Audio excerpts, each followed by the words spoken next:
near, a name we hold dear, serving God faithfully year after year, a beacon of hope shining ever so bright, guiding us forward with all of His might. We stand by His side, a united stand, fighting for truth across the land. With God as our strength, our spirits will soar. Truth and justice prevail forevermore.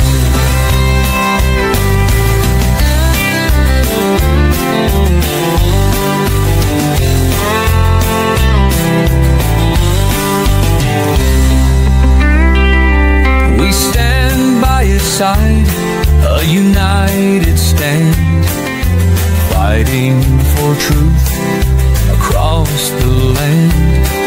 With God as our strength, our spirits will soar. Truth and justice prevail forevermore. We stand by His side, a united stand, fighting for truth across the land. With God as our strength, our spirits will soar. Truth and justice prevail forevermore. We stand by His side, a united stand, fighting for truth across the land. With God as our strength, our spirits will soar. Truth and justice prevail forevermore.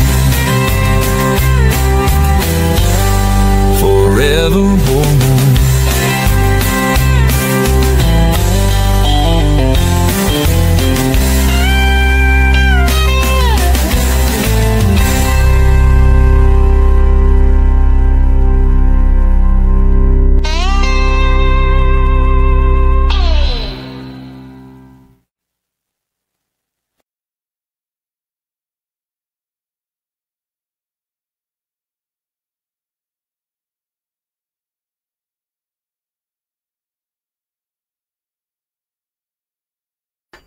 Hello and welcome sa Russia TV mga kapatid, at meron tayong debate na magaganap ngayon between Grace-Oriented Life Development mga kapatid versus Seventh-day Adventist Church dito sa topic na patutunayan ng ating affirmative na salvation is by grace through faith alone mga kapatid. So affirmative natin si Pastor Jeramil Amlon ng GOLD, at negative naman si Brother Erwin mga kapatid ng Seventh-day Adventist Church. Yung ating setup ng debate, standard ito na setup. Hindi pala. Ano pala to? Request 10 minutes na presentation, 10 minutes sa pagtatanong, 10 minutes sa rebuttal, 10 minutes sa ating second cross, at meron tayong 5 minute na final conclusion. Mauna si negative, mahuhuli si affirmative. Sa ating rules mga kapatid, since bago lang si Brother Erwin Velasco mga kapatid sa ating Russia TV, so basahin ko lang ng buo. Rule number 1 natin, ang limit sa pagsagot mga kapatid. Ang lahat ng sagot ay kailangan sagutin ng 20 seconds maximum. Kung titigil ang sumasagot ng at least 5 seconds, magsasabi na ako ng next question. Ngunit kung meron siyang hinahanap, tuloy pa din hanggang maubos ang 20 segundo.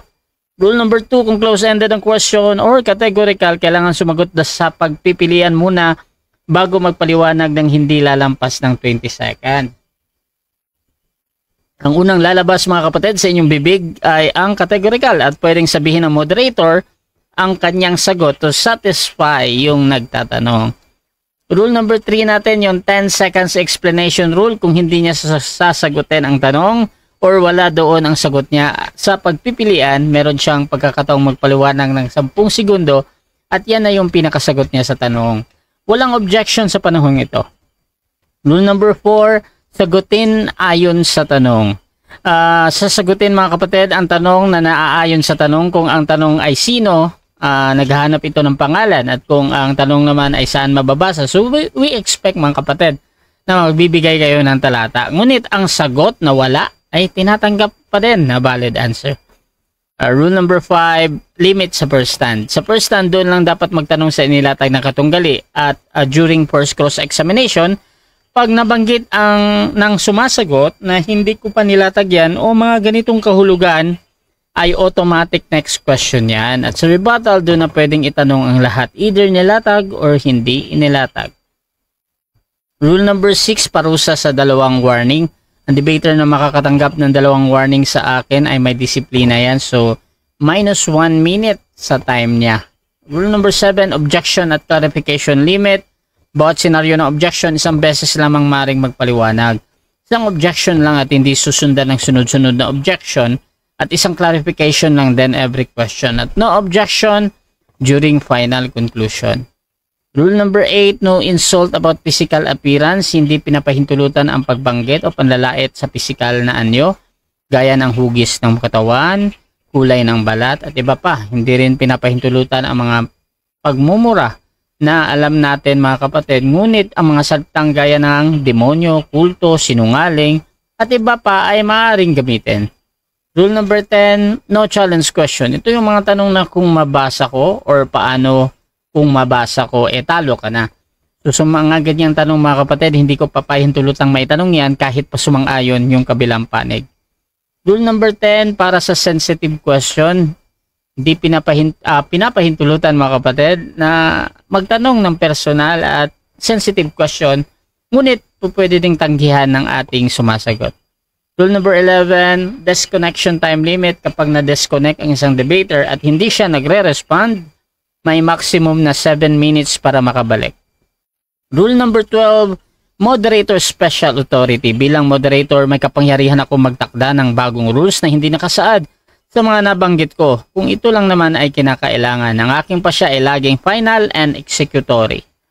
Rule number 13, liability disclaimer. Bilang tagapamagitan, ako ay nagsisilbing tagapangasiwa lamang ng debate na ito at hindi responsible sa anumang pananaw, paniniwala o pahayag ng mga debater. Ang mga sagot at opinyon ay pananagutan ng mismong nagsasalita. Hindi rin ako mananagot sa anumang hindi pagkakunawaan, pagkasira ng relasyon o iba pang epekto dulot ng nilalaman ng debate. So by the way mga kapatid, ako nga para si Rasha Vista. Ako po ay isang Catholic, one of the member ng Templar of Truth, at ako yung tatayong moderator, streamer, timer sa debate natin ngayon. So sumasang-ayon ba ang ating affirmative sa lahat ng nabanggit? Sa ngayon po, moderator. At sumasang-ayon din ba ang ating negative? Sa ngayon po, moderator. Okay, so before natin simulan ng ating debate mga kapatid, gusto ko muna kayong magpakilala sa ating live audience at konting preview paano ba nabuo ang topic na ito. Unahin natin ang ating affirmative. Pakilala ka, Pastor. Okay, magandang gabi po sa lahat. Ako po si Jeramil Amlon. Suki po dito sa Russia TV sa mga debates.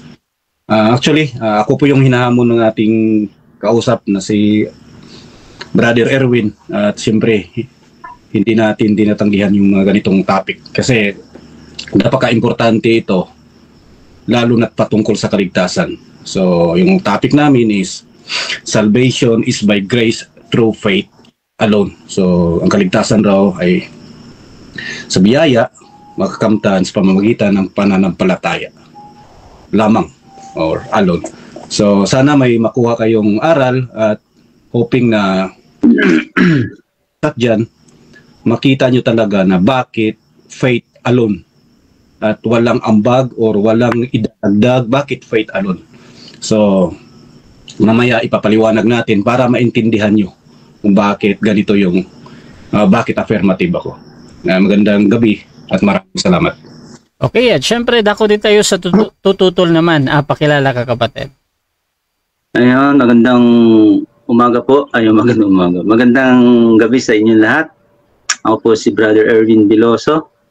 And titindigan ko po ang topic na ang kaligtasan ay hindi sa pananampalataya lamang. Mamaya papakita ko yung mga claims kung bakit hindi ako naniniwala ng kaligtasan ay sa pamamagitan lang ng pananampalataya.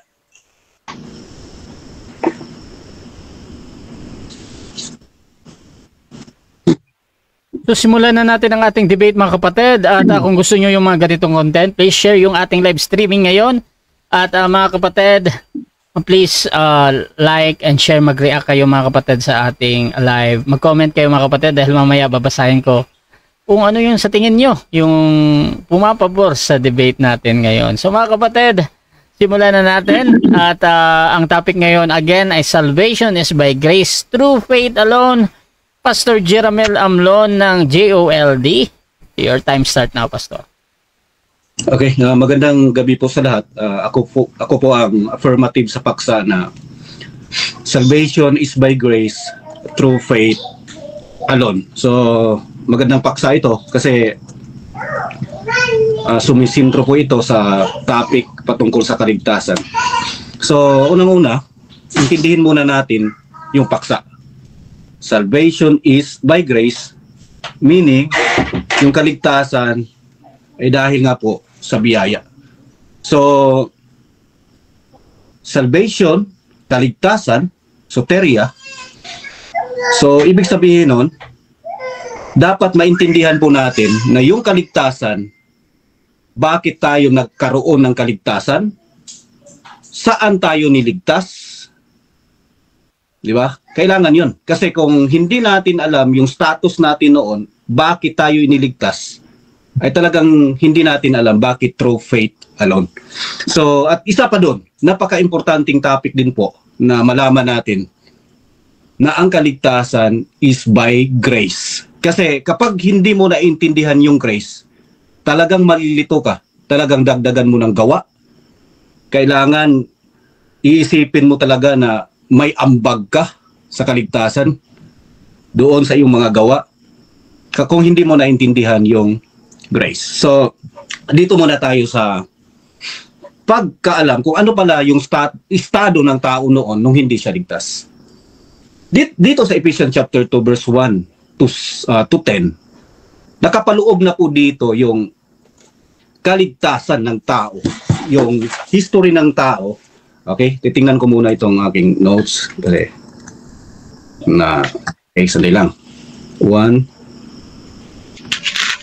Ganito po. Dito po nakapaloob kung ano ang estado ng tao noon nung hindi siya ligtas. Dapat kasi alam natin ano yung estado ng tao noon, bakit siya iligtas ng Diyos, bakit siya naligtas, at paano, sa anong paraan siya naligtas, at anong kaligtasan ang nakamtan niya. Yan ang mga mahalagang maintindihan natin ngayon. So alam naman natin sa verse 1, and you hath he quickened who were dead in trespasses and sins. So kung napakinggan nyo yung debate ko dati doon kay Junay, pinapakita ko doon yung part ng law, bakit hindi siya makapagliligtas sa isang tao. Because sinabi ko doon, the law is the knowledge of sin. So, sunod nating ipapaliwanag itong dito sa verse 5, verse 4, but God who is rich in mercy for His great love wherewith He loved us. So, yung Diyos natin, dahil mahal niya tayo, alam niya na tayo'y makasalanan. Ipinakita na sa pamamagitan ng pagsunod sa kautusan ay walang taong maligtas. At ipinakita doon na ang tao ay makasalanan. Kaya kung babasahin mo sa Romans 3 chapter 3:23, for all have sinned and come short in the glory of God. Ibig sabihin nun, hindi talaga kaya ng tao makamtan yung kaligtasan. Bakit? Fall short. Ibig sabihin, hindi niya kayang abutin yung standard na yun. Ito yung kagandahan eh. Ibibigyan ko kayo ng example. Ilang ulit ko na to pinapakita sa inyo. Ito yung tao, bababa. Nasa baba yung tao. Kapag sasabihin ko, for example, yung bata, sasabihin ko, tumalon ka nga. abutin mo itong ballpen, tapos yung bata maliit, kahit anong pagsisikap ng bata na abutin yung ballpen, talagang hindi niya maabot. Kasi bata siya eh. Tapos limited lang yung talon niya. Hindi niya talaga maabot. Ito yung grace. Yung grace, binigay ng Diyos dahil hindi mo kaya. Ganun yung grace. So ibig sabihin ganito yan. That is unmerited favor. Supposed to be, yung destination talaga natin is through damnation in hell. Kasi nga, makasalanan tayo. God who is rich in mercy, mahal niya tayo. Pinadala niya ang kanyang bugtong anak ni si Jesus Christ na matay doon sa krus para sa atin. Yung biyaya, yun ang biyaya na kaligtasan sa pamamagitan kay Hesukristo na namatay para sa atin upang mabigyan tayo ng kaligtasan at makakamtan sa pamamagitan ng pananampalataya. Verse 6, ang sabi dito, hath raised us up together and made us sit together in heavenly places in Christ Jesus, that in the ages to come, He might show the exceeding riches of His grace and in His kindness toward us through Christ Jesus. And verse 8, ito yung sinabi, for by grace are ye saved through faith, and not of yourselves, it is the gift of God. So bakit sinabi ko nga, for salvation is by grace, yung kaligtasan biyaya, bakit? Hindi kaya ng tao, makasalanan ang tao, niregaluhan tayo ng kaligtasan sa pamamagitan kay Jesus Christ na namatay doon sa cross para sa atin upang magkaroon tayo ng kaligtasan sa pamamagitan lang talaga sa Kanya. Hindi sa atin. At matatanggap yun. Anong sabi dito? Through faith. Matatanggap siya through faith, not of works. So bakit faith alone? Wala tayong ibang babasa rito kung anong paraan makamtan yung grace. Ang sabi lang dito, through faith and not of works. So maganda dito, kung mabasahin natin talaga, ganito yun. For by grace are ye saved through faith, and that not of yourselves. Hindi raw sa iyong sarili. Kasi kapag gumawa ka, galing na yan sa iyong sarili. Hindi na yan galing na yan sa iyong gawa. It is the gift of God. Yung kaligtasan raw ay regalo ng Diyos. Hindi dahil sa iyong gawa upang wala kang maipagmamayabang. So, masakit man isipin, kung ikaw ay nag-iisip na makamtan mo yung kaligtasan sa pamamagitan ng iyong gawa or dagdagan mo ng gawa yung faith mo para maligtas, yan ay kahambugan. So, dito sa kausap ko ngayon, baka malito ka, baka itanong mo sa akin mamaya na yung living faith. For example kasi, yung pinag-usapan ko dito ngayon ay saving faith. Ang saving faith kasi ganito, tanggap ko sa sarili ko na wala akong magawa para maligtas. Faith is total trust in the Savior. Faith is not the Savior, but faith in the Savior. Bakit? Alam ko sa sarili ko na hindi ko kaya. Kaya naniwala ako doon sa tagapagligtas ko na si Hesukristo. Hindi sa ating gawa. Yan ang faith. That is not just simply believing. Kasi pwede kang maniwala, pero ayaw mo mag-trust. Faith. Napakalalim po ang ibig sabihin ng faith. So, for example, kapag sabihin niya, yung faith mo ba magre-resulta ng mabuting gawa? Of course. Ang tawag dyan, living faith. But yung gawa na yun ay walang kinalaman sa kaligtasan mo. That only a fruit of your faith. Kasi resulta na yun sa pagiging ligtas mo at dahil sa pananampalataya mo. At ang faith na yun, talagang magre-resulta ng gawa. Gagawa yun. Pero yung gawa na yun ay walang kinalaman sa kaligtasan. Kasi ang sinampalatayaan mo, yung ginawa niya. Okay? So, kaya nga sa verse 10, pag sinabi dito sa verse 10 ng Ephesians chapter 2 verse 10, for we are His workmanship, created in Christ Jesus unto good works. So, bakit? Paano ka gagawa ng mabuti kung hindi ka ligtas? Hindi ka aya-aya sa Diyos kahit anong gawa mo kung hindi ka ligtas. Dapat ligtas ka muna. So, bilang pagdaragdag doon sa aking presentasyon about sa faith alone, dito na tayo sa faith alone. Itong sinabi ni Apostle Paul. For if Abraham was justified by works, he has something to boast about, but not before God. So, kung si Abraham raw ay na-justified by works, mayroon sana siyang ipagyayabang, but not before God. Ano ang punto ko dito? Sa mata ng Diyos, faith lang talaga. Pero sa mata ng tao, hindi niya makikita yung faith mo kung walang gawa. Kailangan niya talaga makita ang iyong gawa.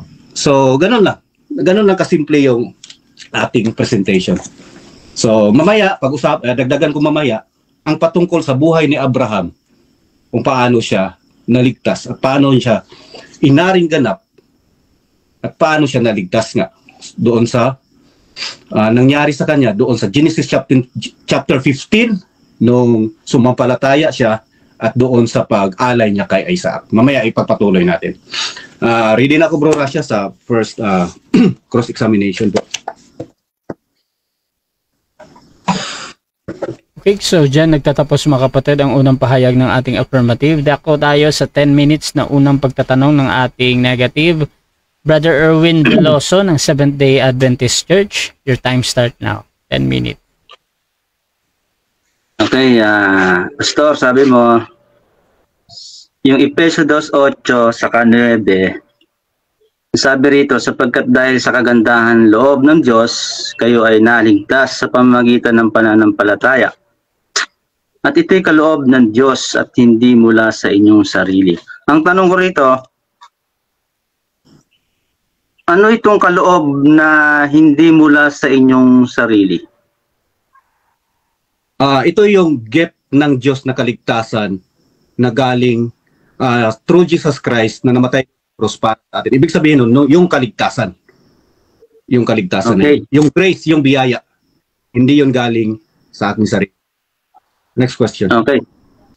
So, maliwanag dito sa Efeso 2:8 na ang tao ay walang bahagi doon sa ginawa ni Kristo sa kanyang pagliligtas sa krus. Nung kanyang binigay ang kanyang buhay, inalay upang sa katubusan ng sangkatauhan, doon sinasabi na walang bahagi ang tao. Pero after noon, Pastor, after na niligtas tayo ng Panginoon na isang beses,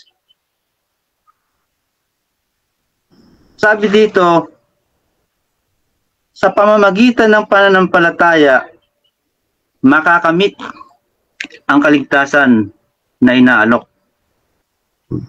Ito bang statement sa pamamagitan ng pananampalataya, ito ba ay bahagi ng tao o bahagi pa rin ng Diyos? 10 seconds kasi may dalawang view kasi yan eh. It could be yung faith ay galing sa Diyos. It could be galing sa tao yung pananampalataya. Kasi yung pananampalataya comes from hearing. Next question po. So, kung galing sa tao at ang tao ang magpe-perform ng pananampalataya, ito marahil yung kanyang bahagi para makamit niya yung kanyang kaligtasan. I'm talking about yung after na to ng ginawa ni Jesus Christ, kasi inuutos to na sumampalataya tayo sa kanya. Dito ko ini-emphasize, Pastor, na itong utos na sumampalataya, ito ay ang tao yung magpe-perform na to o ang Diyos? Okay, siyempre, yung tao yung mag-response. Mag-response siya through faith at not of works. Kaya nga faith alone pa rin siya. Kasi yung response mo through faith and not of works. Yung response kasi, that is not meaning, hindi ibig sabihin na works yan. Yung response ay, that is, utos yan na susundin mo through faith and not of works. Naligtas ka through faith. Not. Okay, nabanggit mo kanina na walang bahagi ang tao sa kaligtasan. Yes. Naniniwala ka, Pastor, sa pagbibinyag, di ba? Siguro mamaya mo itanong sa akin yan kung sa second rebuttal. Papunta tayo doon sa baptism o pagbibinyag. Sige.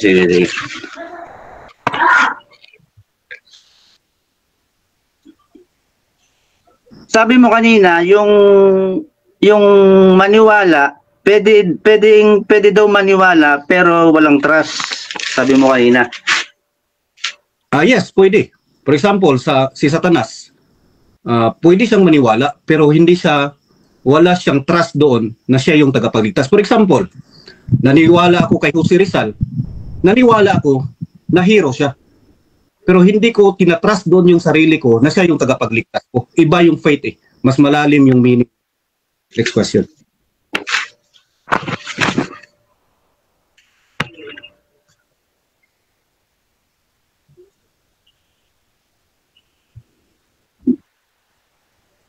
Ito, babasahin ko yung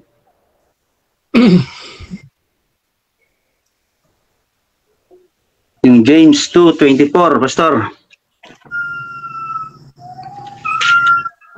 Sabi rito sa 14 muna, ano ang pakinabang mga kapatid ko kung sinasabi ng sino man na siya ay may pananampalataya, ngunit walang mga gawa? Maliligtas ba siya ng kanyang pananampalataya? Mamaya sasagutin natin yan sa second rebuttal kasi sa rules natin, kapag hindi nilatag, hindi natin pwede sagutin yun. Next question. Automatic next question, hindi pa daw yan nilatag. Okay,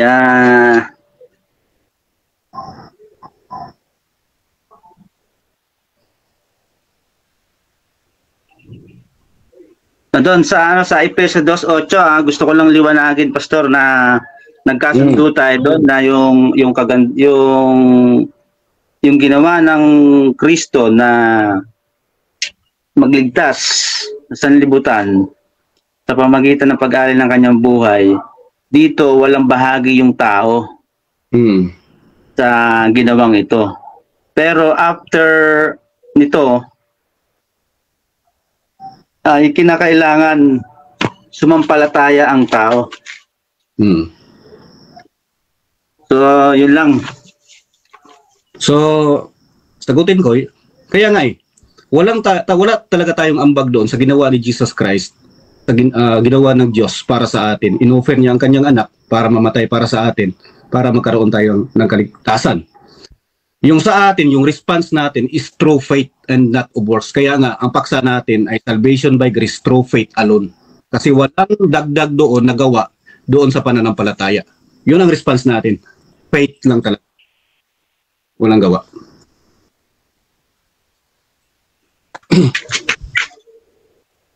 Wala na, bro. Wala na. Okay. So, dyan nagtatapos mga kapatid ang unang pagtatanong ng negative. Dako tayo sa unang presentasyon ng ating negative, pero bago yan, shoutout muna sa ating nasa live. Sabi dito ni Sispo Lacopa, sabi niya, anong meaning ng gold sekta yon? Question. M.A. Alfonso, may sagot si Bro Jeramil dyan. Alam na nito mga verses gagamitin ng mga SDA pangontra. Katutin kay Pastor Elmer Chavez, sa way of questioning ni Erwin ay malayo ang chance niya na matibag ang paksang salvation by faith alone. Katutin kay Brother Abila Leonard Aroy, SDA na doctrine ni Pastor Amlon, natuto na sa SDA. Ka-debate niya, need pala ng response sa faith na may pagsunod sa utos huli.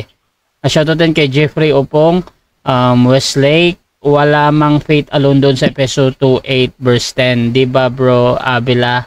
Bagsak na naman. Shoutout din mga kapatid kay Reggie de la Cruz, ginagawa ng sariling sagot, kaloob, kaligtasan, naunawaan mo ba ang salitang kaloob? Nagpapatawakan niyan Amlon. Shoutout din kay JR Obenza, palpak ang analogy doon sa bata, binigay ang ballpen, di daw naaabot. Pero itong si Amlon, binigay ng kaligtasan, di ba niya naabot? Anong klaseng Diyos yan naglalaro? Sabi ng Diyos niya, ito abutin mo, oops, di niya maabot. Ganyan ba ang Diyos mo? Naglalaro? Palpak na analogy. Dapat ang konklusyon niya, wala siyang kaligtasan dahil naaabot. Shoutout din kay He Speaks. Sabi niya, lumalabas na yung mga ego. Mord ikay, hiling nyo magdagdag. Walang alone sa save by grace through faith. False doctrine ng Baptist.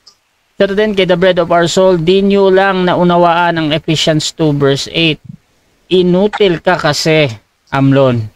Shoutout din mga kapatid kay Jeffrey Upong. Ayan. So, Papa Jim, watching daw siya. Erwin de la Cruz, yung cross ng SDA pang supot. Okay mga kapatid, dako tayo sa ating presentation. Brother Erwin, your time starts. Okay,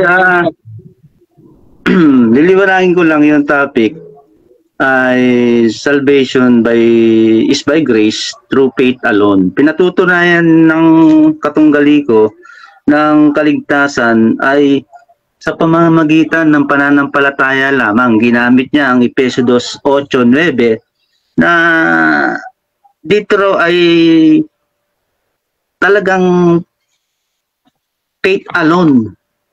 Pinagdidiinan niya na faith alone itong Efeso 2:8. Pero kung titignan niyo mga kapatid, mga kaibigan, ang ginamit na statement dito is true faith. Walang dinagdag na alone. Iba kasi magiging ibang ibig sabihin kapag sinabing faith alone ang statement. Dahil kung faith alone, hindi na sana ito magiging wala na sana itong freedom of choice. Dahil ang kaligtasan na sinasabi rito ay matatamo sa pamamagitan ng pananampalataya, at ang pananampalatayang ito o ang utos na sumampalataya dito ay gagawing pagpili ng isang tao. Hindi ito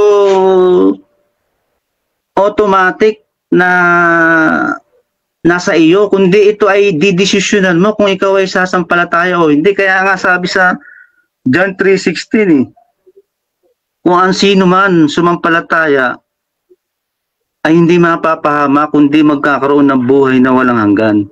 Ibig sabihin, merong gagampanan ng tao sa kanyang personal na kaligtasan. Pero dun sa yung sinasabi ko mga kapatid na ginawa ni Kristo sa cross, doon walang bahagi ang tao. Pero after nun, na niligtas na tayo ng Panginoon, dito nyo na inuutos na kailangan sumampalataya ang bawat tao upang siya ay maligtas. Kaya nga, kahit anong gawin ng Kristo na sabihin niya sa tao na gusto kitang iligtas, pero kung hindi ka sasampalataya, hindi mapapasayo ang kaligtasan na inaalok. Kaya nga itong Efeso 2:8, merong bahagi rito ang tao dahil iniuutos ng Panginoon na sumampalataya ka. Bakit ang kita nyo mga kapatid? At ganyan din yung sinasabi ni James dito sa Santiago 2:14 na ang sabi rito, ano ang pakinabang mga kapatid ko kung sinasabi ng sino man na siya'y may pananampalataya ngunit walang mga gawa? Maliligtas ba siya ng kanyang pananampalataya?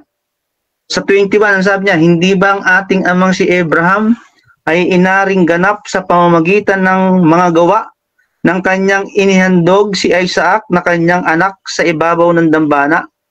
Nakita mo na ang pananampalataya ay gumagawang kalakip ng kanyang mga gawa, at ang pananampalataya ay naging ganap sa pamamagitan ng mga gawa. Pinapaliwanag dito ni Santiago mga kaibigan na ang pananampalataya ay laging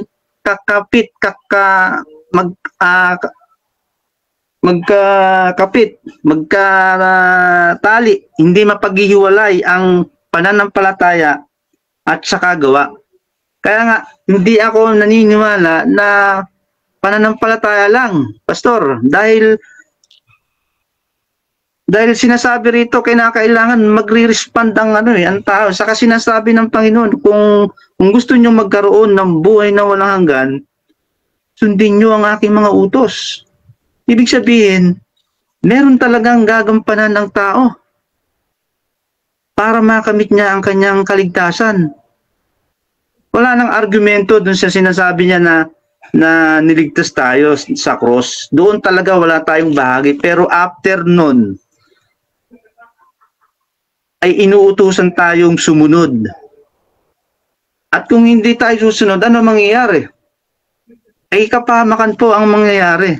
Dahil sinasabi sa aklat ni Juan na ang hindi susunod ay mapapahamak.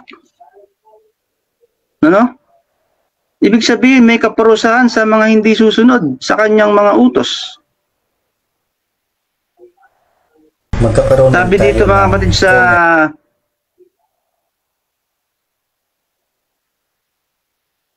sa Galatia 3:24, ang sabi rito, kaya't ang kautusan ang naging taga-disiplina natin hanggang sa dumating si Kristo upang tayo maituring na matuwid sa pamamagitan ng pananampalataya.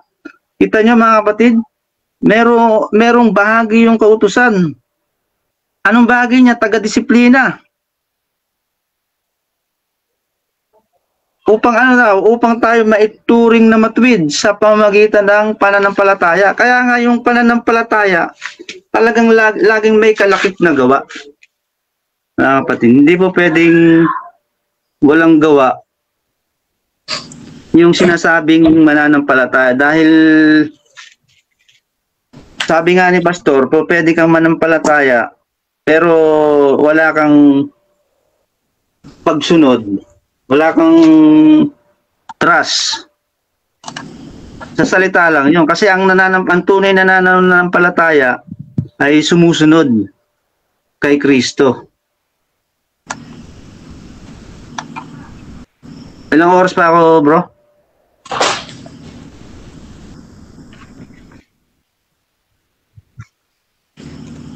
Yan, ang sabi pa rito sa Santiago pa rin, nakita ninyo na ang tao'y inaaring ganap sa pamamagitan ng mga gawa at hindi sa pamamagitan ng pananampalataya lamang. Ito, verbatim, nakalagay dito Pastor, nakalagay dito sa 24 na ang tao ay aaring ganap sa pamamagitan ng mga gawa at hindi sa pamamagitan ng pananampalataya lamang. Buti pa dito, yung topic natin na ayon dahil nakasulat dito letra por letra na ang tao ay hindi aaaring ganap sa pananampalataya lamang kundi kailangang merong gawa. Ganon din si Abraham na ginamit niya example. Hindi magiging ganap ang kanyang pananampalataya kung hindi niya sinunod yung inuutos sa kanya. Dahil ang kapahayagan ng pananampalataya ay may kalakip na pagsunod. Maliwanag po yan mga kapatid, na ang pananampalatayang tunay ay kinakailangan sumunod kay Kristo sa kanyang mga ipinag-uutos. So, sabi niya, wala daw bahagi ang tao sa kaligtasan, pero sumusunod naman sila sa pagbibinyag. Di ba kung pananampalataya lang, bakit pa kailangang binyagan yung tao? Dahil sinasabi sa Bible, di ba, na maliban na ang tao ipanganak muli, hindi siya magmamana ng buhay na walang hanggan. Yung bang pagbibinyag sa kanya, hindi ba yun gawa ng tao? Hindi ba yun respond sa kanyang pananampalataya?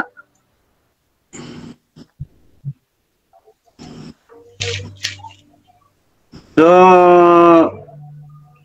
yun mga kapatid, kailangan talaga merong gawa. Hindi pwedeng Walang faith alone sa na doktrina sa Bible. Yun lang. So dyan nagtatapos mga kapatid ang unang pahayag ng ating negative at dako tayo sa 10 minutes na unang pagtatanong ng ating affirmative. Pastor Jeramel Amlon ng GOLD. Your time start now, Pastor. Tanong. Bro Erwin, ito yung unang tanong ko. Ito yung unang tanong. Naniniwala ka ba na ikaw ay naligtas sa biyaya sa pamamagitan ng pananampalataya at hindi sa mga gawa? Naniwala ka? Yes or no?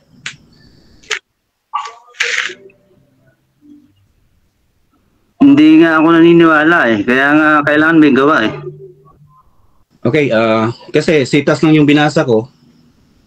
Sapagkat sa biyaya, kayo nangaligtas sa pamamagitan ng pananampalataya at ito'y hindi sa iyong sarili, ito'y kaloob ng Diyos. Hindi sa magagawa upang ang sinuman ay huwag magmapuri. Tinututulan mo ba ito, Bro Erwin? Yes or no? Hindi ko yan tinututulan. Dahil yan, Pastor, ay pumapatungkol sa ginawang pagliligtas ni Kristo. Doon tayo walang bahagi. Okay. Dito kasi, naligtas siya sa pamamagitan ng pananampalataya at hindi sa mga gawa. Nung sumampalataya ka, Bro Erwin, ano ba yung hindi mo ginawa?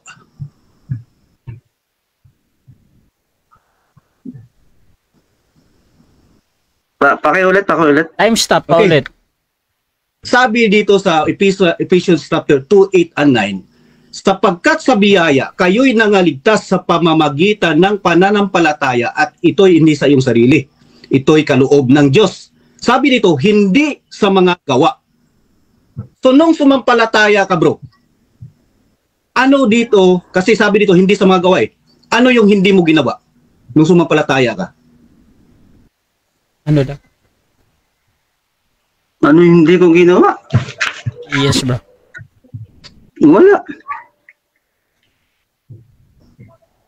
Wala daw. Next question. Okay. So, ano ang ginawa mo kung sasabihin na hindi sa mga gawa ka naligtas? Anong gagawin mo? Anong gagawin ko para maligtas? Okay, ulitin, clarification lang, Bro Rasha. Oh, okay, proceed. Medyo magulo yung tanong. Sige lang. Clarification daw. Pastor Jeramel. Proceed. Sabi kasi dito, naligtas sa pamamagitan ng pananampalataya at hindi sa mga gawa. So kung hindi sa mga gawa, naligtas yung tao, ano pala ang ginawa mo para maligtas? Ano daw yung ginawa mo para balik? Nanampalataya.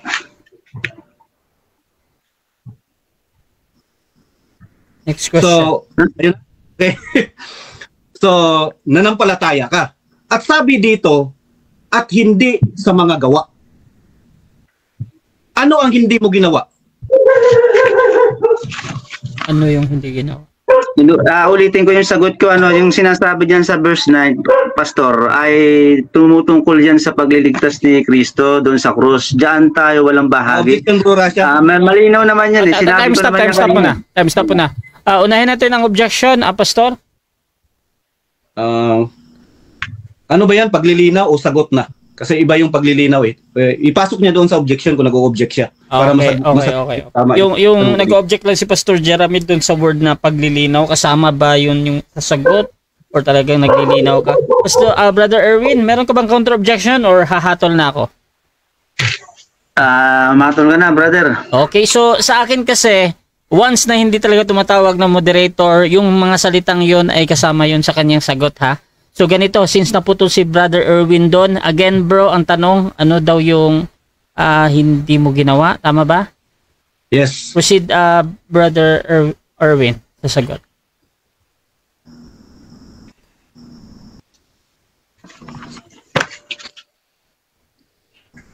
Ano ang hindi ko ginawa? Yes, bro.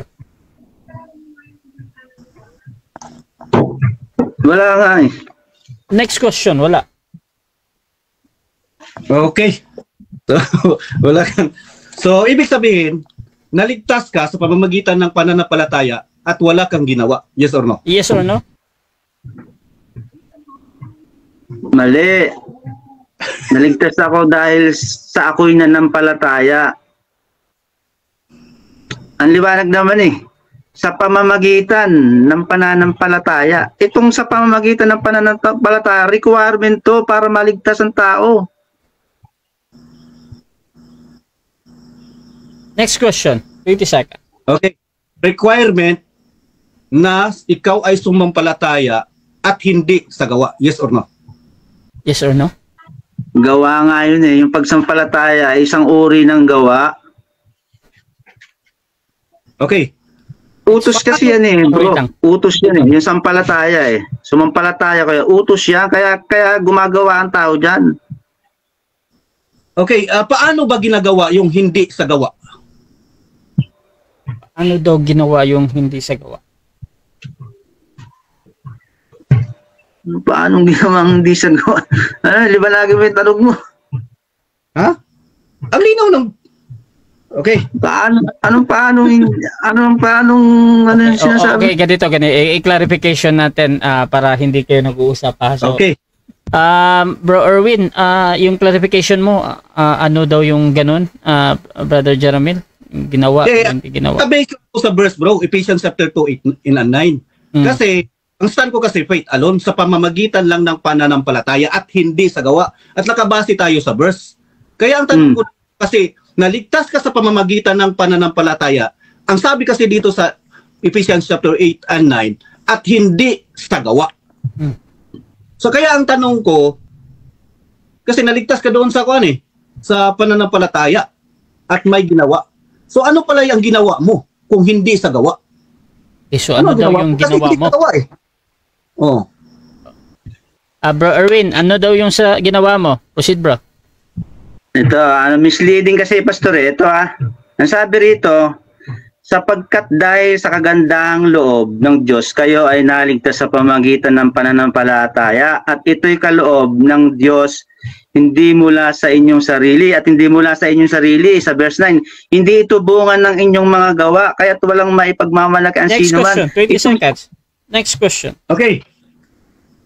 Ang mababasa ba dito sa sitas na pinag-uusapan natin, faith alone or faith lang talaga mabasa dito? Faith alone or faith? Faith. Walang alone, faith only. Nakalagay diyan true faith. Walang alone, walang karugtong na alone. Wait lang, Pastor Jermel. Sumasagot pa. Faith. Proceed lang, Brother Erwin. Ayun.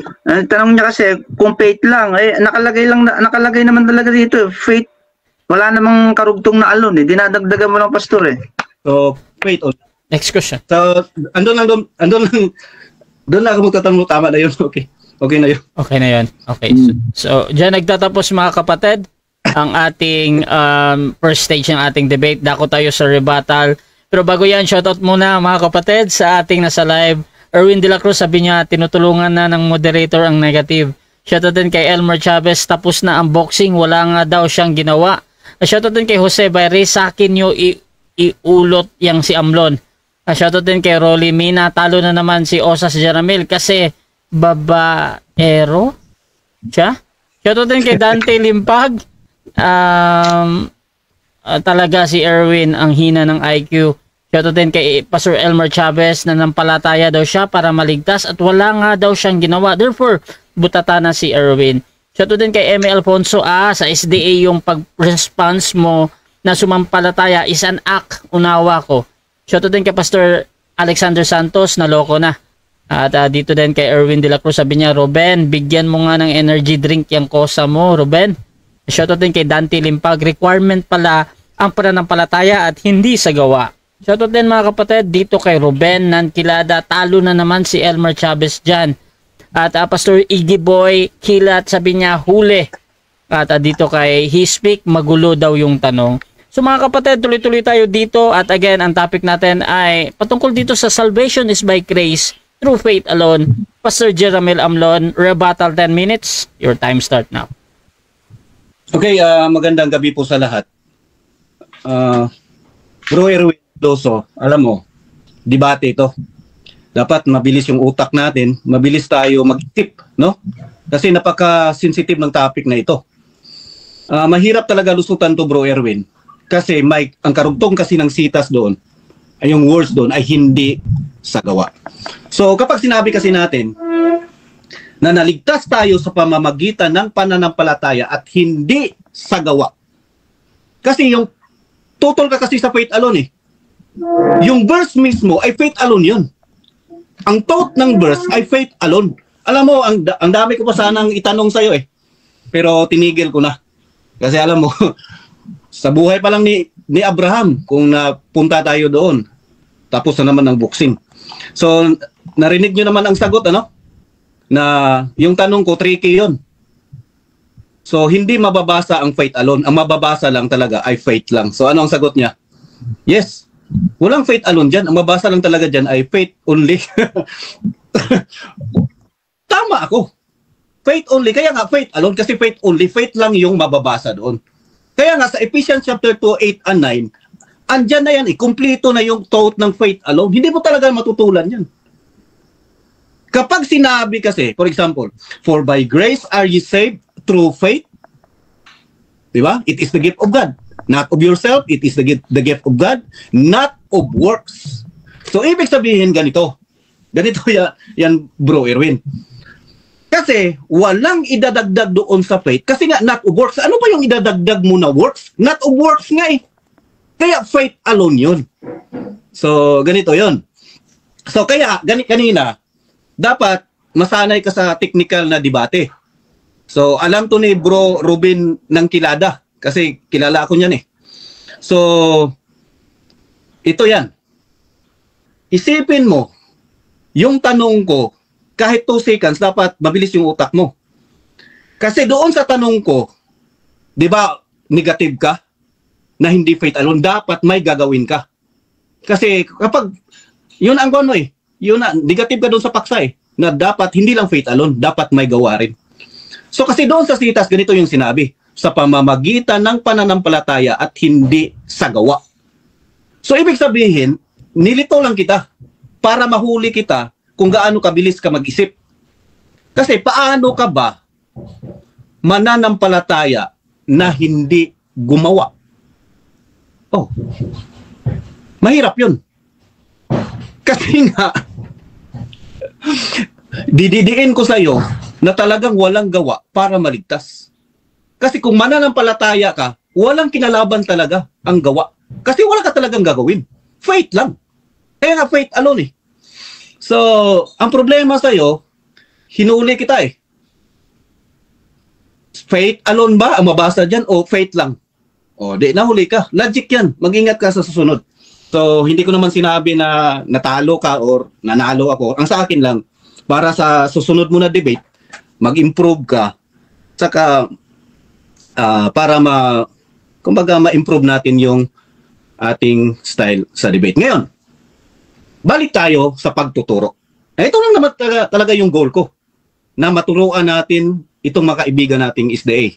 Lately, naturuan natin si Bro Leonard Abila, at ngayon tuturuan naman natin si Bro Erwin. Ganito yan, Bro Erwin.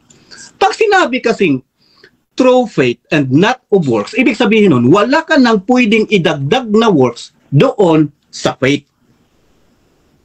Di ba? Kasi nga, wala na not of works, faith only. O, ikaw na yung may sabi kanina. Faith only. Bakit? Kasi ang kaligtasan nga, biyaya, bigay ng Diyos. Ang matindi pa dyan, Bro Erwin, sabi sa Romans 11, chapter 11, verse 6, For it is by grace, it is no more of works. Kasi kapag biyaya raw, ay hindi na yan sa mga gawa. Ngayon, ang problema mo lang kasi ngayon, yung pag-iisip mo kasi, yung pananampalataya talaga ay magbubunga ng mabuting gawa. Wala tayong pagtatalunan dyan. Pero yung bunga ay resulta na yun sa pananampalataya at sa pagiging ligtas mo. Kaya nga Ephesians chapter 2 verse 10, lalakad na tayo doon sa mabuting gawa. Kaya nga pagdating sa James chapter 2, pinuprove dyan ni Santiago, alam mo kasi, ang James chapter 2 ang Book of James ay sinulat yan patungkol doon sa 12 tribes of Israel. Ang purpose kasi ni James yan, sabi na, di ba may pananampalataya na kayo? Ipakita nyo ang iyong pananampalataya. Ipakita mo sa akin. Basahin mo, James chapter 2:18. Kasi ang purpose kasi dyan, ni James, sabi niya, kung may pananampalataya kayo, dapat ipakita nyo. Kasi ang totoong pananampalataya talaga ay makikita sa gawa. That is only a proof of genuine faith, not faith to be saved. Hindi ganon. Kaya nga, kine-question palagi ni James, ano ba yung faith nyo? Faith ba? Kasi hindi makikita yung mga gawa. Pero yung gawa doon ay walang kinalaman yun sa kaligtasan. Ngayon, balik tayo doon sa Romans chapter 4. Kasi dapat maintindihan nyo itong dalawang senaryo Ang Romans chapter 4 verse 2, ito yung sinabi. For if Abraham was justified by works, he has nothing to boast about, but not before God. So, ito yung comparison, bro, Erwin. Dapat maintindihan nyo ito. At sa mga kaibigan nating isday na ang purpose ko talaga, napaturuan ito sila, kagaya nila ni Westlake, na Leonard, para maintindihan nyo talaga. Ito yun, ganito yun. Kung si Abraham raw ay na-justified by works he has something to boast. Maipagmamalaki siya. But not before God. Ngayon, pagdating sa James chapter 2, bakit gustong makita ni James yung faith nila? Kasi patungkol yun sa justification before men. Ang ibig sabihin nun, kasi ang tao kasi ganito yan, ang tao kasi hindi makikita yung pananampalataya mo kung wala kang gagawin. Ang proof lang ng faith ang makikita ng tao. Pero yung Diyos, nanampalataya ka, kahit, imposible naman.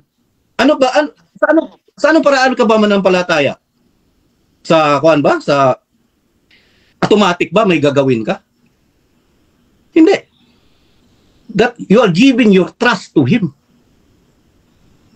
Alam ng Diyos ang totoong pananampalataya mo. Hebrews 11:1. Hindi makikita yung faith.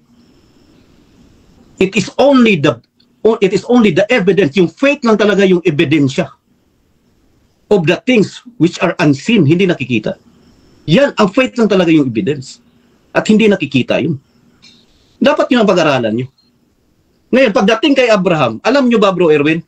Si Abraham justified na. Genesis chapter 15 verse 6. He is declared righteous. He counted it to him for righteousness. Genesis chapter 15 verse 6. Ang pag-alay doon kay Isaac ay Genesis chapter 22. Hindi nyo alam yun, naturuan natin yung mga kaibigan nating, makinig kayo mga isday. Sa Genesis chapter 22 pa, inalay si Isaac. So, ibig sabihin doon, yung pag-alay ni Isaac, dahil nga may pananampalataya na siya. That is only the result of his faith. Di ba? Nakuha mo na. Ngayon, bro Erwin, ganito na lang ang problema mo. Ang problema mo na lang, nalilito ka lang. Ang gagawin mo, magtiwala ka doon sa gawa ni Kristo na wala kang magawa para maligtas. That is faith na totally trust doon sa kaniyang ginawa kasi wala kang magawa. Ganun yun, ganun yung faith. Kasi hindi mo kaya maligtas. Kaya kailangan mo siya bilang tagapagligtas kasi hindi mo kaya. That is trust. Paano ka mag-trust ng bagay kung alam mong kaya mo? Di ako na lang. Kaya nga nag-trust ka kay Jesus Christ kasi alam mo sa sarili mo na hindi mo kaya, na tanging siya lamang ang tagapagligtas. Huwag niyong iseksek yung mga kautusan. Huwag kayong babalik doon. Andito na tayo sa biyaya. Huwag kayong bumalik doon sa mga bagay na, kumbaga, walang naging matuwid doon. Dito na tayo sa kaligtasan sa biyaya. Mamumuhay sa biyaya. Tayong mabuti na. Tayong mababait. Hindi babaero.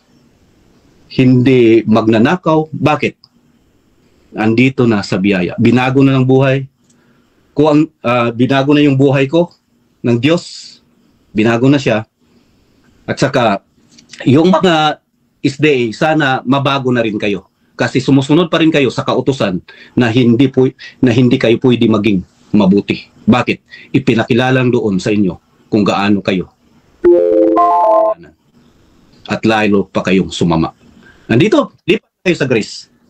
Lipat Okay, so dyan nagtatapos ang rebuttal ng ating affirmative Pastor Jeramil ng GOLD o Grace Oriented Life, Bruno?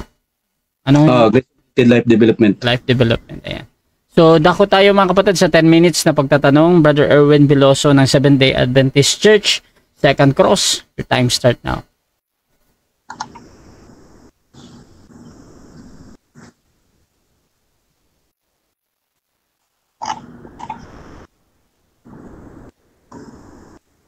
Ayan, Pastor, sa Galatia 3:21 ang sabi dito, ang ibig bang sabihin nito ay salungat ng kautusan sa mga pangako ng Diyos? Hindi, sabi niya, no?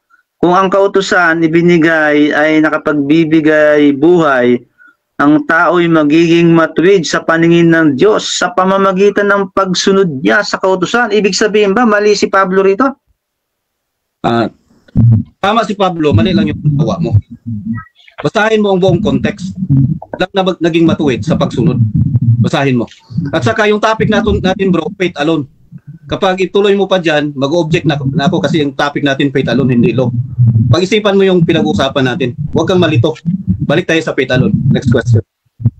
Kaya nga, tinitindigan ko na yung yung topic natin ay hindi sa pananampalataya lamang. Kaya nga kasama yung kautusan eh. Kaya pwede itong tanungin dahil ako, tumitindig ako na hindi sa pananampalataya lamang.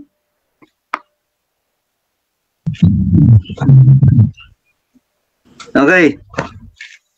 Sabi mo ay walang bahagi ang gawa ng tao. Pero mababasa natin sa Apokalipsis 22:12. Sabi rito, ako'y malapit nang dumating at dala ko ang aking gantimpala upang gantihan ang bawat isa ayon sa kanyang ginawa.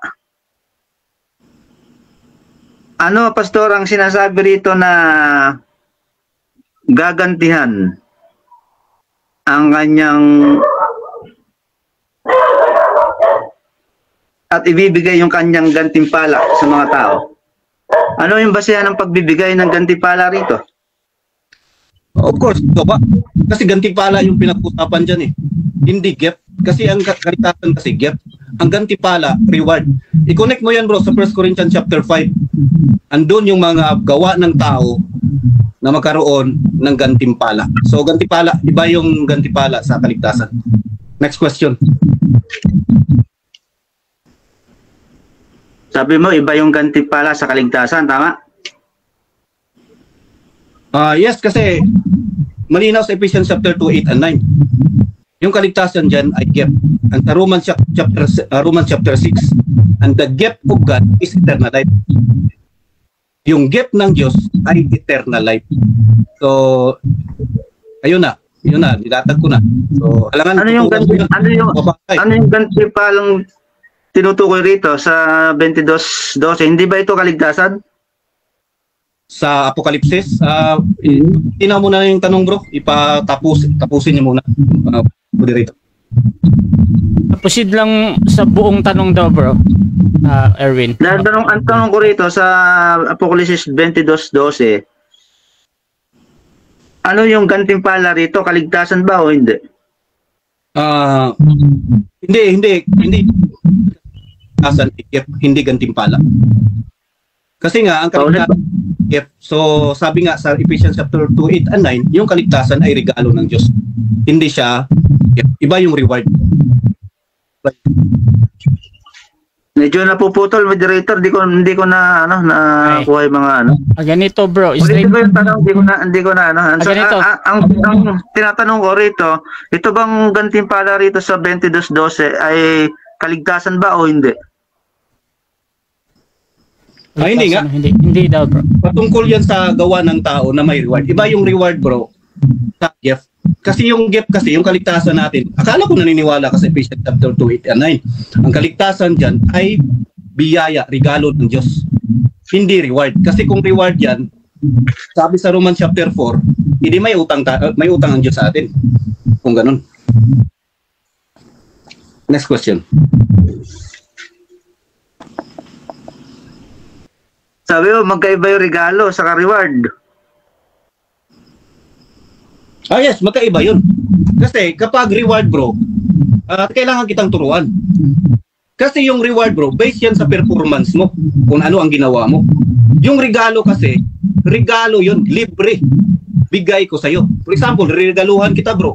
Sasabihin ko ba na, reward yan ha kasi mabait ka, ito yung reward mo. Hindi. Kapag sinabi ko regalo, libre yan.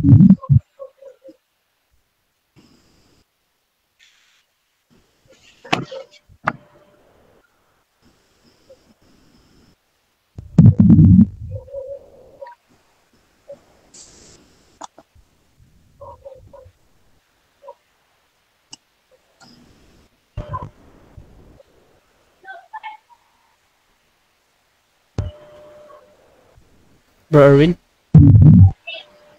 Sige na, baka nag-catch. Hello.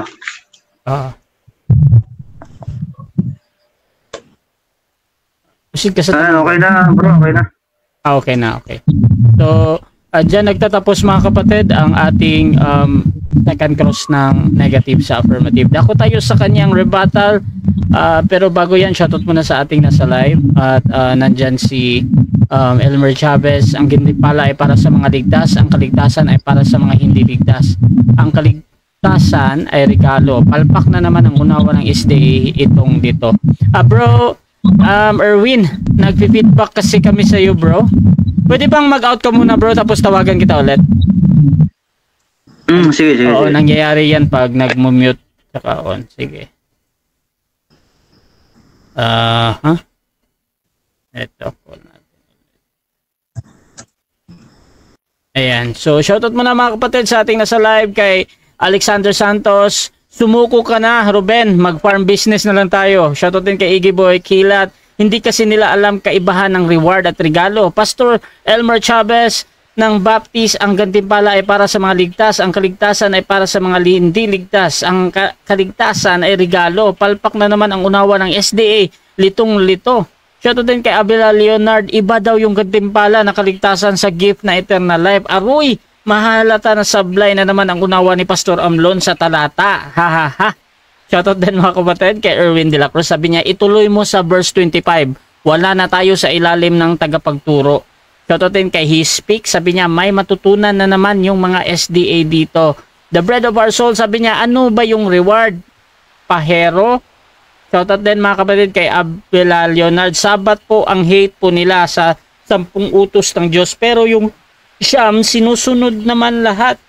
Shoutout din mga kapatid kay Emel Alfonso, may work naman din makikita sa OSAS. Yung after ng sinampalatayanan. Shoutout din kay Rolly Mina, ang sabi ni OSAS Jeramel, trust the finished work of Christ on the cross. Pero hindi naman niya masabi yun. Shoutout din mga kapatid kay John. Ayan. So, tuloy-tuloy tayo mga kapatid. Dako tayo sa rebuttal ni Brother Erwin ng SDA. Your time start now.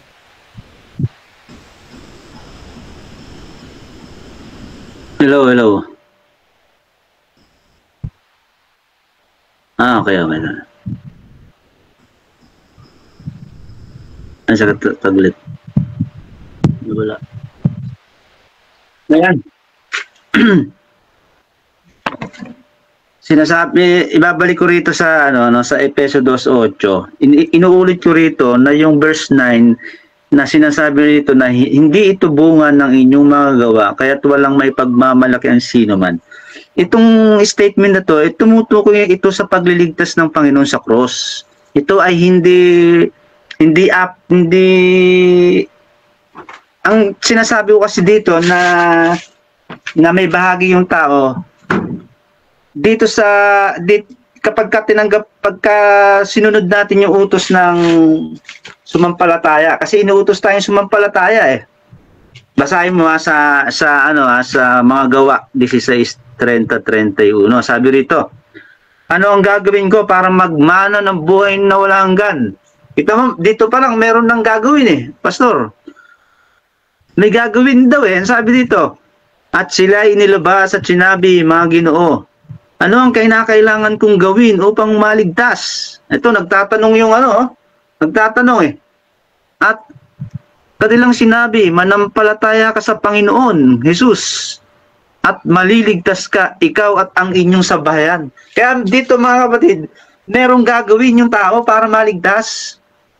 Kaya hindi maitindig ni Pastor na walang gagawin ng tao. Sinasabi niya lang yung Efeso 2:8 sa 9. Ayun niya ang liwanag, true faith eh. May gagawin niya yung tao eh. Hindi mo pwedeng mapasa kanya yung kaligtasan kung hindi siya sasampalataya. At yan ay maliwanag na paggawa. Kaya nga ang sabi rito, tinatanong, ano ang gagawin ko?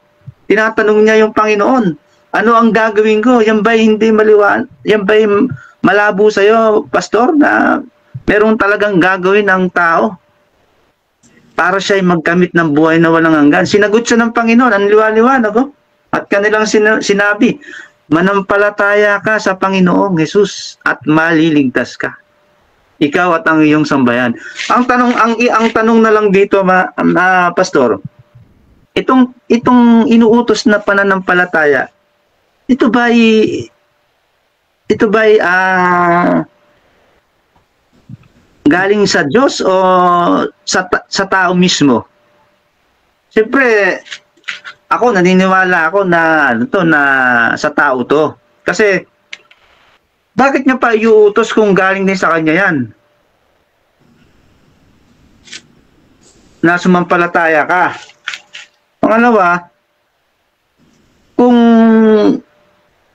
hindi sa tao yan, bakit pa may freedom of choice? Kaya nga tayo namimili. Kaya nga ang tao binigyan ng freedom of choice para siya ay makapag-desisyon kung gusto niya bang maligtas o hindi. Kasi ang Panginoon, gusto lahat maligtas ang tao. Kaya nga binigay niya ang kanyang bugtong na anak upang ang sino mang sumampalataya ay maligtas. Pero kapag ang tao ay hindi sumampalataya, hindi siya maliligtas. Kaya maliwanag na mayroong gagawin ng tao at yun ay sumampalataya sa kanya. Kaya nga sa Efeso 2:8 na sinasabi mo, true faith, merong requirement true faith, may gagawin yung tao. At yung gagawin na yun ay yung sumampalataya. Kung galing din pala sa Panginoon yung pagsampalataya, ba't niya pa inuutos? Asan doon ang freedom of choice? Kaya nga ito inuutos, merong gagampanan yung tao. Kailangan niya tong sumunod. Kailangan niyang sumunod na sumampalataya siya. At yung action na sumampalataya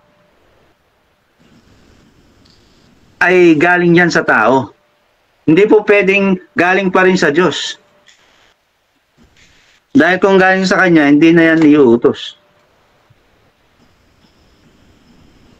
Kaya maliwanag dito sa topic na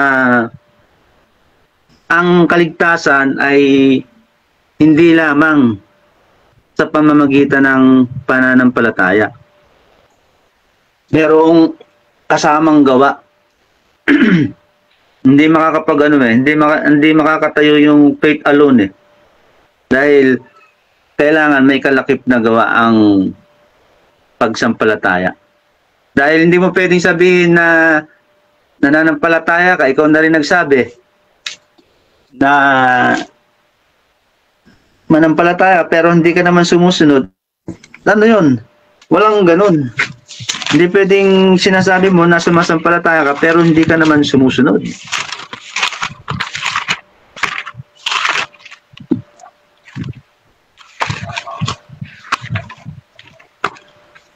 Kaya nga sabi dito sa sa 1 John 2 verse 2, sabi rito, siya ang kabayaran para sa ating mga kasalanan at hindi lamang para sa atin kundi para din sa kasalanan ng buong sanlibutan, at sa ganito'y nalalaman natin na siya'y kilala natin kung tinutupad natin ang kanyang mga utos. Ang nagsasabing kilala ko siya ngunit hindi tinutupad ang kanyang mga utos ay sinungaling at ang katotohanan ay wala sa kanya. Kaya dito, Pastor, ang kapag ikaw ay tumanggap na ng pananampalataya kay Kristo, kinakailangan mo nang sumunod sa Kanya. Hindi mo pwedeng sarili mo pa rin yung susundin mo. Kinakailangan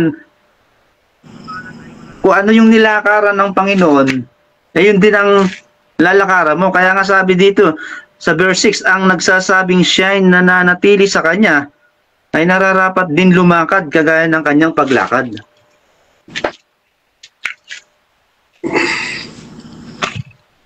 So dito, maliwanag na merong gagawin yung tao sa kanyang personal na kaligtasan. Hindi ko naman tinututulan yung sinabi niya na yung sa kaligtasan sa cross, doon talaga walang bahagi ang tao. Pero dito sa inaalok na kaligtasan, kaya nga sabi sa John 3:16, kung ang sino man ay manampalataya, ay hindi mapapama kundi magkakaroon ng buhay na walang hanggan. Ibig sabihin, mayroong gagampanan yung tao at yun yung pagsampalataya sa Panginoon. At itong pagsampalataya na ito, hindi ito sa pilitan, hindi ito galing sa Diyos.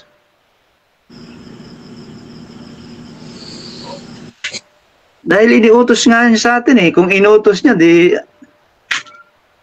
alam naman siya rin yung gagawa. Inuutosan niya yung sarili niya, tapos siya rin yung gagawa. Hindi. Dapat, pag nagsabi ng Panginoon na sumampalataya ka, ibig sabihin, ikaw yung pinagagawa niya na sumampalataya ka. Sabi ni Pastor, yun daw pananampalataya sa Panginoon pa rin.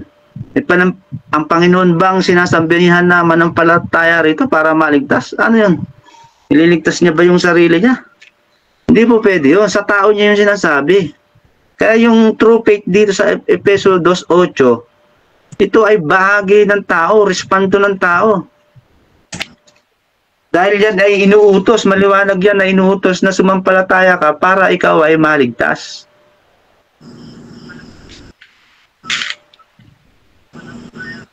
Sana maintindihan nyo ni Pastor, hindi ko tinututulan yung Efeso 2:8 na yung kaligtasan ay sa pamamagitan ng biyaya.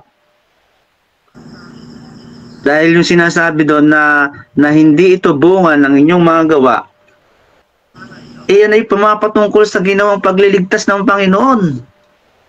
Hindi naman yan, hindi naman yan after ng ginawa ng Panginoon na tinubos niya yung kasalanan So, ayun lang. Dadara siya. So dyan nagtatapos mga kapatid ang rebuttal ng ating negative. Dako tayo sa 10 minutes na second cross ng ating affirmative sa negative. Pastor Jeramil Amlon ng JOLD. Your time start now. Naniniwala ka ba na naligtas ka sa pamamagitan ng dahil sa biyaya? Yes or no? Yes, naniniwala ako. Sa biyaya tayo naligtas. Wala na? Wala, yun no. Next question. Next question. Ikaw yung nagtatanong Okay. So dahil naniniwala ka, ikaw ay naligtas sa pamamagitan dahil sa biyaya. Ito'y sa pamamagitan ng pananampalataya at verse 9 at hindi sa gawa. Yes or no? Yes, hindi yan sa gawa. Kasi nga yan nga yung yung kaligtasan na sinasabi yan, yung pagliligtas ng Panginoon. Wala diyan maambag yung tao. Nulit ko na yan kanina yan nga yung nililiwanag. Diyan mayroong misconception. Akala nila itong Efeso 2:8-9 ay after ng ginawa ng Panginoon na pagliligtas. Ito ay sinasabi dun sa pagliligtas ng Panginoon na ito'y hindi gawa. So tama na sasabihin mo ngayon, ikaw ay naligtas sa biyaya, hindi dahil sa iyong gawa. Yes or no?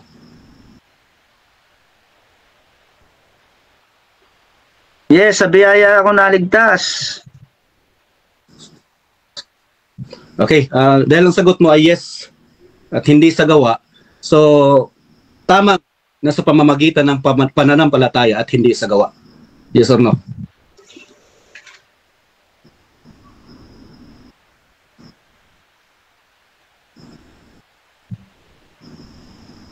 Tama nga, sa biyaya naligtas ang lahat ng tao sa pamamagitan ng pananampalataya. Wave ko na yung tanungan ko. I-wave ko na. So, dyan nagtatapos mga kapatid ang second stage ng ating debate. Shoutout muna sa ating nasa live mga kapatid. Sabi ni Elmer Chavez, yes daw na hindi sa gawa. Ano ba talaga ang pinaglalaban mo, Erwin? Shoutout din kay Edgar Mandresa. Good evening po mga kapatid. Kung mga Adventist, happy Holy Sabbath po. Shoutout din kay Westlake Tire PH mga kapatid. Dito din kay The Bread of Our Soul. He speaks Titus 3 verse 5. Shoutout din kay Ryan J. Cascara. Hi nako SDA. Shoutout din kay Ruben Ankilada. Pag nag-worship sila Jeramil, nagigitara yan, gumagawa. Shoutout din kay Westlake Tires. Jeffrey Opong, biglang naging SDA ang stand ni Jeramil Amlon. Shoutout din kay Rolly Mila. Osas Jeramil, walang nakasulat na faith alone sa Ephesians 2:8. Sabihin mo kung ano yung finished work of Jesus on the cross, na kung saan doon nakatuon ang faith alone mo. Shoutout din mga kapatid dito kay Emmy Alfonso, kaya nga dapat nilinaw ang topic kung total wala ng works after sumampalataya. Abila Leonard, beginner lang yan sa live, kaya medyo hindi sanay sa live debate. Masasanay din yan. Shoutout din kay He Speak, kaya nga tinapos niya kasi walang makakagawa. Susunod na noon sa lakad ng Panginoon. Hi, shoutout din mga kapatid dito sa ating Elmer Chavez, sabi niya knockout ka agad ang SDA, kawawa naman. The Bread of Our Soul, sabi niya ang gulo ng affirmative. Shoutout din kay Pastor Alexander Santos, confirm na confirm, hindi sa gawa.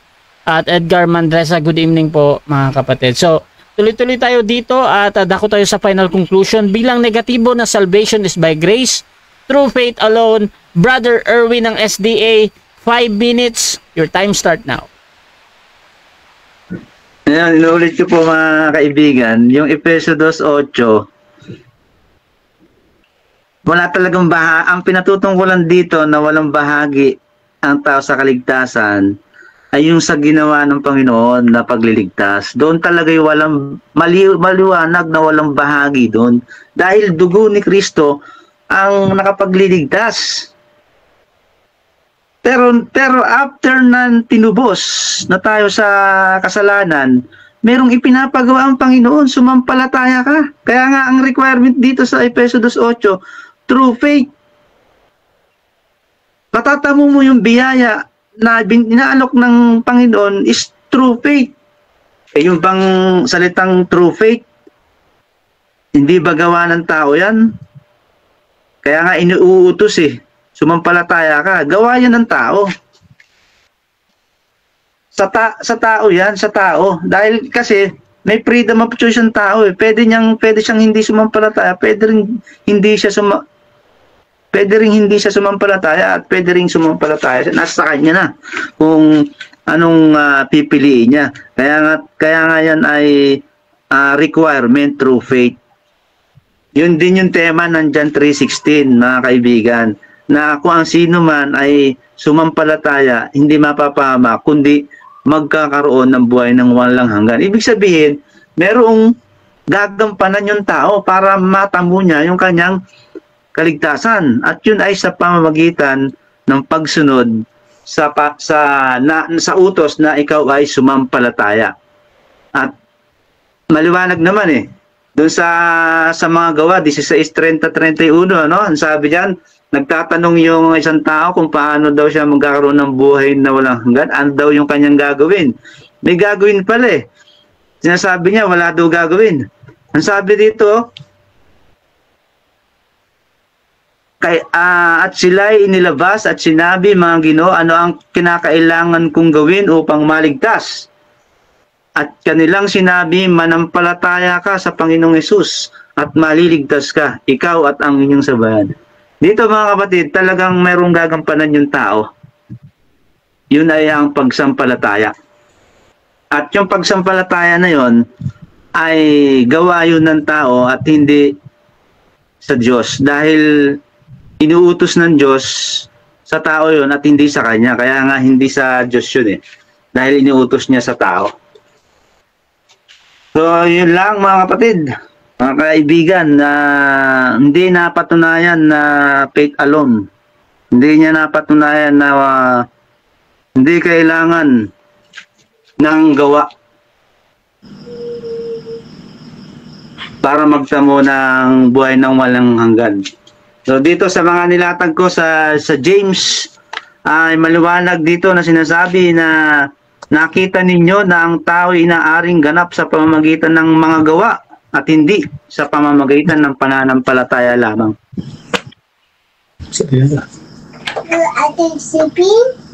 Ilang oras ba, bro?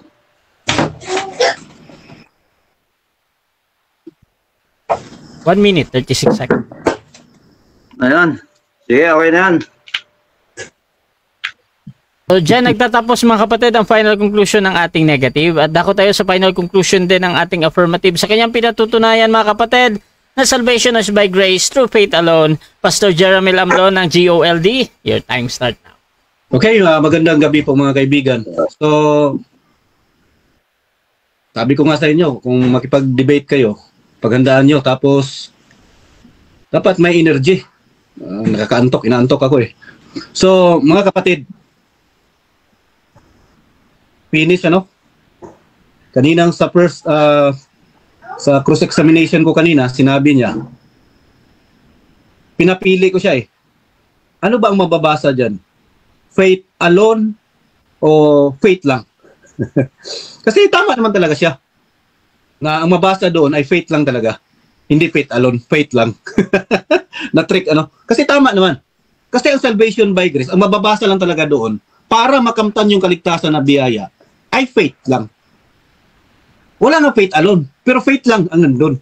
Nakuha nyo? Gamitan kasi natin ang utak.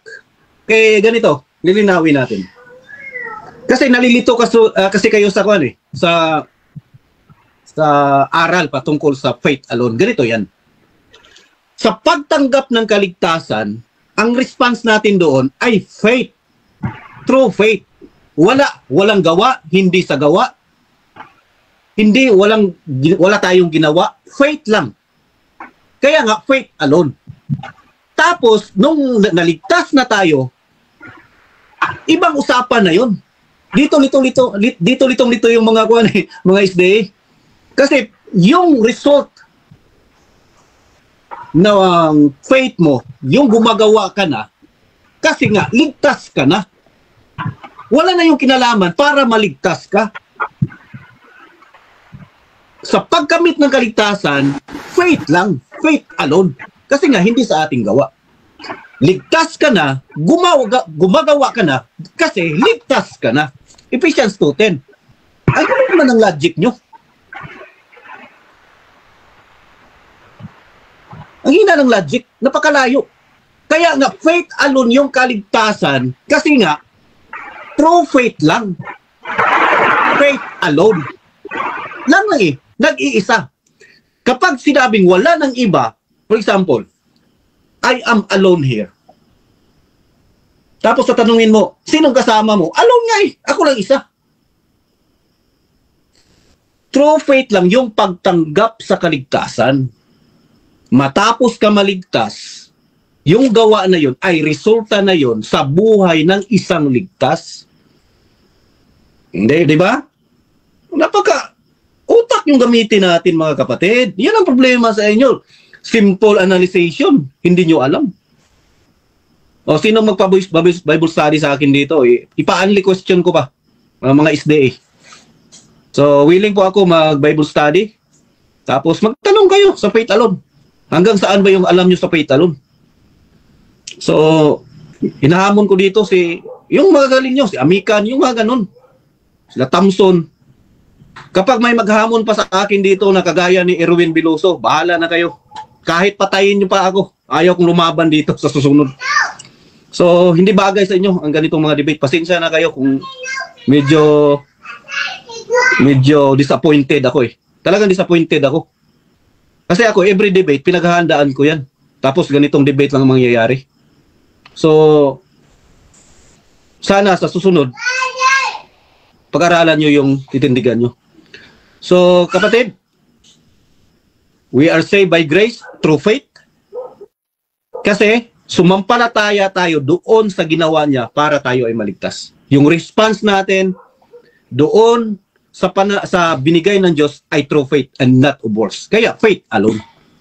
Yung gawa na yon, matapos akong naligtas, kasi natanggap ko na yung kaligtasan, yung gawa na yon na resulta, ay bunga na yon ng kaligtasan. Kasi may faith ka. Oh. Yung result ay iba yon para makamtan yung kaligtasan. Utak nga gamitin. Utak. Kapag sinabi resulta, yung gawa sa faith mo, ibig sabihin nun, tapos ka na naligtas. Ay nako, babatukan ko yung ulo nyo ngayon. So, mga kapatid, ganito lang yan. Oh, inahamon ko si Jeffrey Opong. Mag-debate kami, siya lang magtanong. Kakasa ka ba, Jeffrey Opong? Ikaw lang magtanong. Oh, ikaw lang magtanong, mag-debate tayo, ikaw lang yung magtanong. Ako hindi na ako magtatanong, ikaw lang. So, kung kakasa si Jeffrey Opong. So, mga kapatid, maraming salamat. Ang gusto ko lang naman sana ay maintindihan nyo na ang kaligtasan talaga ay biyaya, bigay ng Diyos sa pamamagitan kay Jesucristo na namatay doon sa cross para sa atin upang magkaroon tayo ng kaligtasan. Makakamtan yun sa palataya. Hindi dahil sa ating mga gawa, dahil wala tayong magawa para maligtas. So maraming salamat and God bless. Okay, so dyan nagtatapos ang debate natin between JOLD and Seventh-day Adventist, mga kapatid. So before natin i-end yung ating live, syempre gusto ko muna kayong magpasalamat sa ating audience. Meron tayong 234 na nag-comment, mga kapatid. At nahin natin si Pastor Jeramil. Pastor, salamat. Okay, maraming salamat pa din sa paghahamon ni Bro Erwin. At least nasubukan niya rin paano talaga makipag-debate. Actually, second time niya na. So, kasi sabi niya, namamaster na niya raw yung topic ng faith alone. So, kaya tinanggap ko yun. Maraming salamat pa rin sa hamon mo. At saka kay Bro Russia sa Russia TV. Patuloy po tayong sumuporta sa ating programa. Tulungan natin si Bro Russia kasi dito naihayag natin ang ating aral. So hinahamon ko po dito si Rolly Mina kasi nagpa-flooding to sa comment section ng kahit yung anak ko nagko-comment doon. So dito aral lang tayo, walang personalan. Kung gusto niyo makipag-usap sa akin, willing po ako. Tatanggap po ako ng hamon kahit sino po sa inyo. Maraming salamat sa lahat. Okay, at Brother Erwin Veloso, pasalamat ka din, bro. Ayan, maraming salamat sa programa mo, Brother Rush. Hindi naman naitindig ni Pastor yung utos na sumampalataya ay hindi ba yung gawa ng tao o hindi niya naman yun natibag eh. Kung gawa ba ng tao o hindi, yung sumampalataya ka. Salamat. Yun lang, brother. At thank you din, Brother Erwin. So, Russia TV, gusto din magpasalamat sa lahat ng sumusuporta at laging naniniwala pa din sa ating pagpumoderate. Kung gusto niyo sumali sa ganitong gawain or maghamon man sa dalawang ito, nandito si Pastor Jeramil Amlon ng GOLD, mga kapatid. Ang daming debate niya dito, lalong-lalo na sa mga ganitong topic. At syempre, yung ating bagong kaibigan ngayon, si Brother Erwin, mga kapatid, pwede nyo silang hamunin at gamitin nyo ako as a mediator sa yung pag-usap. Basta sumasang-ayon lang kayo sa lahat ng patakaran dito sa Russia TV, mga kapatid. Please subscribe yung ating YouTube channel, Russia Debates, at yung aking profile, mga kapatid, pakifollow na lang ako. At syempre, sa dalawang ito, si Pastor Jeramil Amlon, meron siyang mga live din, mga kapatid, mga posting din. You can visit yung kanyang profile, you can PM him directly. At dito din kay Brother Erwin Veloso, pwede din, mga kapatid. And I hope meron din akong konting message, mga kapatid, kasi sa aming mga debater merong ganyan. I hope na maging meron tayong limit, mga kapatid, ba? Kasi same din, personal Facebook ko kasi to, same din kay Pastor Jeramil. So nananawagan din ako na pag for example patungkol sa family or something, wag nang mag-comment ng parang for example pangit pa or kung ano man sa debate. Kasi ayun na nga, parang maglalagay din tayo ng mga limit sa mga debaters. So I hope mga kapatid makuha yung mga message na yun, kasi same din sa akin mga kapatid, nagpo-post ako ng patungkol sa anak ko, sa asawa ko, and naapektuhan talaga din sila pag merong alam mo na, mga debate na comment and kung ano pa man. So, panawagan yan sa iba mga kapatid. So, maraming salamat. At this is Admin Russia ng Russia TV, and we're out.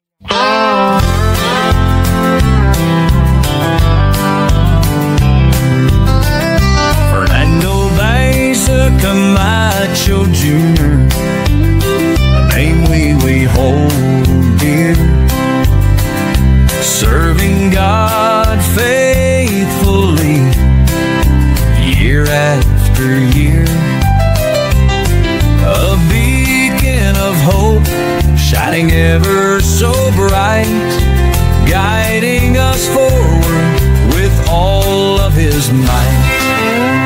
We stand by his side, a united stand, fighting for truth across the land. With God as our strength, our spirits will soar.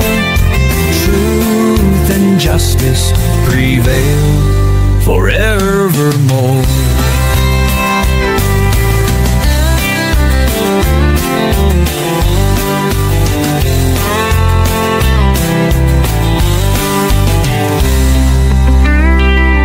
We stand by his side, a united stand, fighting for truth across the land. With God as our strength, our spirits will soar. Truth and justice prevail forevermore. We stand by his side, a united stand, fighting for truth across the land. With God as our strength, our spirits will soar. Truth and justice prevail forevermore. We stand by his side, a united stand, fighting for truth across the land. With God as our strength, our spirits will soar. Truth and justice prevail forevermore.